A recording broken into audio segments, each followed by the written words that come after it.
പിതാവിനും പുത്രനും പരിശുദ്ധാത്മാവിനും സ്തുതി, ആദ്യം മുതൽ എന്നേക്കും ആമേൻ. കർത്താവിൽ അനുഗ്രഹിക്കപ്പെട്ടവരെ, നോയമ്പിൻ്റെ ഒരു ദിവസം നമ്മൾ കർത്താവായ യേശു മിശിഹായുടെ ജീവിതത്തിലേക്ക് ചേർന്ന് നിൽക്കുമ്പോൾ നമുക്ക് മനസ്സിലാക്കേണ്ട ചില കാര്യങ്ങൾ, അത് മറ്റതൊന്നുമല്ല. കർത്താവായ യേശു മിശിഹ നമ്മളെ അറിയുന്നുണ്ട്.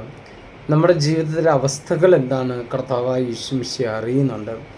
കർത്താവായ യേശു മിശിഹ പിതാവായ ദൈവവും പുത്രനായ യേശു മിശിഹ ഒന്നായിരിക്കുന്നത് പോലെ തന്നെ കർത്താവായ യേശു മിശിഹയും നമ്മുടെ ജീവിതത്തിൽ നമ്മളോട് ചേർന്ന് നിൽക്കുകയും കർത്താവായ യേശു മിശിഹായുടെ ജീവിതവും നമ്മുടെ ജീവിതം ചേർത്ത് വയ്ക്കുകയും ചെയ്യുന്നു.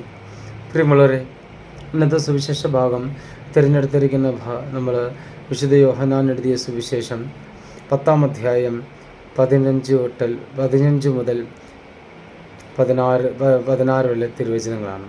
ഇവിടെ നമ്മൾ മനസ്സിലാക്കുന്ന കാര്യം, ഞാൻ നല്ല ഇടയനാണ്, പിതാവ് എന്നെയും ഞാൻ പിതാവിനെയും അറിയുന്നത് പോലെ ഞാൻ എനിക്കുള്ളവ എന്നെയും അറിയുന്നു. പ്രിയമുള്ളവരെ, നമ്മളെല്ലാം കർത്താവിൻ്റെതാണ്. നമ്മുടെ കർത്താവായ യേശു മിശിഹ നമ്മളെ അറിയുന്നുണ്ട്. കർത്താവായ യേശു മിശിഹ നമ്മളെ പൂർണ്ണമായി സ്നേഹിക്കുന്നുണ്ട്. കർത്താവായ യേശു മിശിഹ പൂർണ്ണമായി നമ്മൾ ചേർക്കുകയും ദൈവത്തിൻ്റെ സ്നേഹത്തോടെ നമ്മളെ അടുത്ത് പിടിച്ചു നിർത്തുകയും ചെയ്യുന്നുണ്ട്. അപ്പോൾ പിതാവും പുത്രനും ഒന്നായിരിക്കുന്നത് പോലെ തന്നെ പിതാവും പുത്രനും ഒന്നാകുന്ന പോലെ തന്നെ നമ്മൾ പിതാവിൻ്റേതുമാണ്, പുത്രൻ്റേതാണ്. അപ്പം നമ്മൾ പിതാവിൻ്റെ മക്കളാണ്, പുത്രനായ ഈശോയുടേതുമാണ് നമ്മൾ. ഇപ്പം രണ്ടിൻ്റെയും ഇടയിൽ നിൽക്കുന്നവരാണ് നമ്മൾ. രണ്ടിൻ്റെ സ്നേഹവും അനുഗ്രഹവും നമ്മൾ സ്വീകരിക്കുന്നുണ്ട്.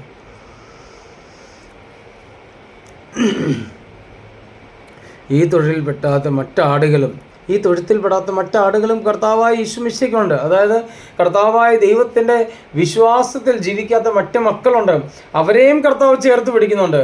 കർത്താവിൽ നിന്ന് അകന്ന് ജീവിക്കുന്ന വ്യക്തികളുണ്ട്, അവരെയും കർത്താവ് ചേർത്ത് പിടിക്കുന്നുണ്ട്. കർത്താവായ യേശു മിശിഹായിൽ മാറി നിൽക്കുന്ന വ്യക്തികളുണ്ട്, അവരെയും കർത്താവ് ചേർത്ത് പിടിക്കുന്നുണ്ട്.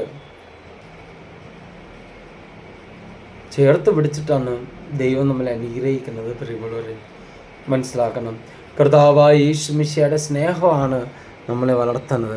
കർത്താവായ യേശു മിശിഹായുടെ ജീവിതത്തിലാണ് നമ്മൾ ചേർക്കപ്പെട്ടത്. അതായത് ഞാൻ കർത്താവിൻ്റെതാണ്. ഈ നോയമ്പ് കാലത്ത് നമുക്ക് മനസ്സിലാക്കേണ്ട 2 കാര്യങ്ങളുണ്ട്. ഒന്ന്, ഞാൻ കർത്താവിൻ്റെതാണ്. പാപം ചെയ്ത് ഞാൻ കർത്താവിൻ്റെ അനുഗ്രഹത്തിൽ നിന്ന് മാറിപ്പോയാലും കർത്താവ് ഓർമ്മപ്പെടുത്തുന്നുണ്ട്, അവരെയും ഞാൻ ചേർത്ത് പിടിക്കുന്നുണ്ട്.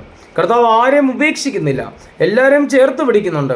എന്നിട്ട് എല്ലാവരെയും ഞാൻ അവർക്ക് വേണ്ടി നിത്യജീവൻ, അല്ലെങ്കിൽ അവർക്ക് വേണ്ടി എൻ്റെ ജീവൻ നഷ്ടപ്പെടുത്താനും ഞാൻ തയ്യാറാണ്. നമുക്ക് മനസ്സിലാക്കണം, കർത്താവിൻ്റെ സ്നേഹമാണ് നമ്മൾ ചേർത്ത് വെക്കുന്നത്. അപ്പോൾ ഈ നോയമ്പ് കാലത്ത് നമുക്ക് കർത്താവിലേക്ക് ഇറങ്ങിത്തിരിക്കാം. കർത്താവിൻ്റെ സ്നേഹത്തെ മനസ്സിലാക്കിക്കൊണ്ട് ഈ 2 ആശയങ്ങളും, എൻ്റെ കർത്താവായ യേശു മിശിഹ എന്നെ ചേർത്ത് പിടിക്കുന്നുണ്ട്. ഈ നോയമ്പ് സമയത്ത് ആ ചേർത്ത് പിടിച്ച സ്നേഹത്തെ സത്യസ്നേഹമാണെന്ന് നമുക്കറിയാം. ആ സ്നേഹത്തിൽ ഈശോയിലേക്ക് സമർപ്പിച്ചുകൊണ്ട് നമുക്ക് അനുഗ്രഹങ്ങൾ പ്രാപിക്കാം. ദൈവം അനുഗ്രഹിക്കട്ടെ. ആമേൻ.